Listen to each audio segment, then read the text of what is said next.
பம்பரம் போலாடுறிய எதுக்கு நித்தம் சாமி வந்து ஏறிடணும் அதுக்காக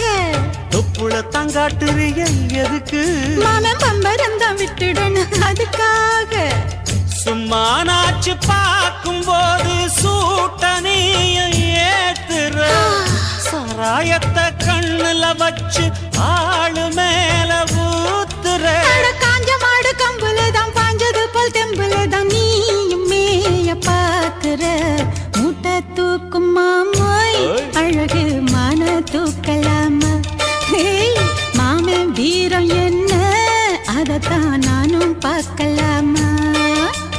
சங்கதியெல்லாம் தெரிஞ்சும் ஏயா சொதப்புற இப்படி சங்கதியெல்லாம் தெரிஞ்சும் ஏயா சொதப்புற இப்படி சொர்க்க வாசல் கதவு உனக்கு